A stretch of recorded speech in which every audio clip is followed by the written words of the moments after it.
Assalamualaikum warahmatullahi wabarakatuh. Perang Badar baru saja usai.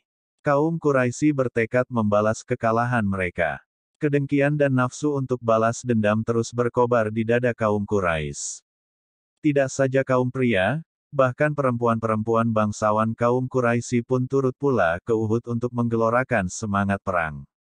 Di antara para wanita itu terdapat Hindun binti Utbah, istri Abu Sufyan bin Harb, Raitah binti Munabi, istri Amr bin Esh, Sulafah binti Sa'ad beserta suaminya, Talah, dan 3 orang anak laki-lakinya, Musafi, Julas, dan Kilab, serta banyak lagi wanita-wanita lainnya. Ketika pasukan-pasukan Islam dan musyrikin bertemu di medan Uhud, dan api peperangan pun menyala, Hindun binti Utbah dan beberapa perempuan lain berdiri di belakang pasukan pria. Mereka memegang rebana dan menabuhnya sambil menyanyikan lagu peperangan. Lagu-lagu mereka membakar semangat pasukan berkuda, membuat para suami bagai terkena sihir. Pertempuran pun usai. Kaum Quraisy meraih kemenangan pada peperangan tersebut. Para wanita Quraisy berlompatan, berlarian ke tengah medan pertempuran, mabuk kemenangan. Mereka mencincang dan merusak mayat-mayat kaum muslimin yang gugur dalam pertempuran tersebut dengan cara yang sangat keji. Perut mayat-mayat itu mereka belah, matanya dicongkel, telinga dan hidungnya dipotong. Bahkan seorang di antara mereka tidak puas dengan cara begitu saja. Hidung dan telinga mayat-mayat itu dibuatnya menjadi kalung, lalu dipakainya untuk membalaskan dendam bapak, saudara, dan pamannya yang terbunuh di Badar. Sulafah binti Sa'ad lain pula caranya. Dia tidak seperti perempuan lain. Hatinya guncang dan gelisah menunggu kemunculan suami dan ketiga orang anaknya. Dia berdiri bersama kawan-kawan yang sedang mabuk kemenangan. Setelah lama menunggu dengan sia-sia, akhirnya dia masuk ke arena pertempuran, sampai jauh ke dalam. Diperiksanya satu persatu wajah mayat-mayat yang bergelimpangan. Tiba-tiba didapatkannya mayat suaminya terbaring hampa berlumuran darah. Dia melompat bagaikan singa betina ketakutan. Kemudian, ditujukannya pandangan ke segala arah mencari anak-anaknya, Musafi, Kilab, dan Julas. Tidak berapa lama dia mencari ke segenap lapangan, didapatinya Musafi dan Kilab telah tewas. Namun Julas masih hidup dengan nafas kembang kempis. Sulafah memeluk tubuh anaknya yang setengah sekarat. Kemudian diletakkannya kepala anak itu ke pahanya. Dibersihkannya darah dari kening dan mulutnya. Air matanya kering karena pukulan berat yang sangat mengguncang hatinya. Kemudian, ditatapnya wajah anaknya seraya bertanya, "Siapa lawan yang menjatuhkanmu?" Dengan nafas putus nyambung Julas menjawab, "Ashim bin Sabit, dia pula yang memukul roboh Musafi, dan..." Belum habis dia berbicara, nafasnya sudah putus. Sulafah binti Sa'ad bagaikan orang gila. Dia menangis dan meraung sekencang-kencangnya.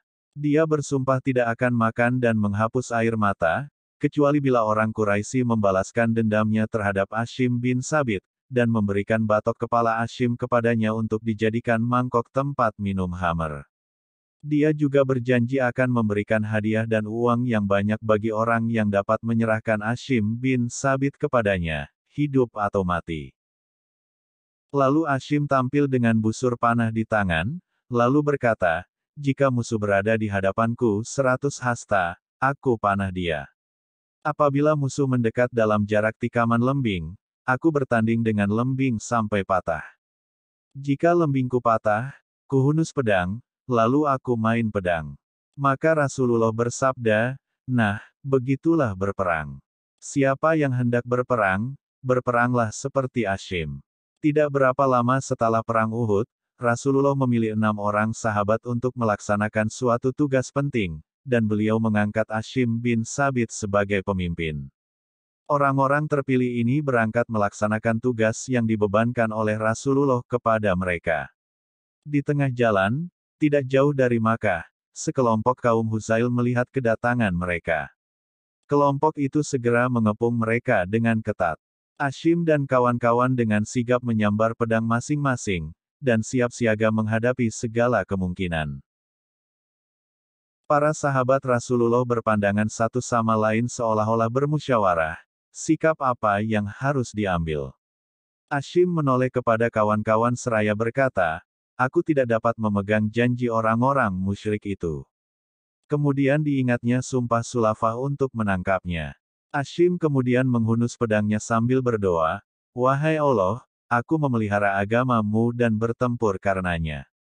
Maka lindungilah daging dan tulangku, jangan biarkan seorang musuh pun menjamah. Asyim dan rekan-rekannya menyerang orang-orang Husail. Mereka bertiga bertempur mati-matian, sehingga akhirnya roboh dan gugur satu persatu. Adapun kawan Asyim tiga lagi menyerah sebagai tawanan. Mereka dikhianati oleh kaum Husail yang tidak memenuhi janji. Pada mulanya kaum Husail tidak mengetahui bahwa salah seorang di antara korban mereka adalah Asyim bin Sabit. Namun setelah tahu bahwa salah satunya adalah Asyim, mereka pun girang bukan kepalang, karena membayangkan hadiah besar yang akan diperoleh. Hanya beberapa saat setelah kematian Asyim bin Sabit dan kawan-kawan, kaum Quraisy telah mencium beritanya.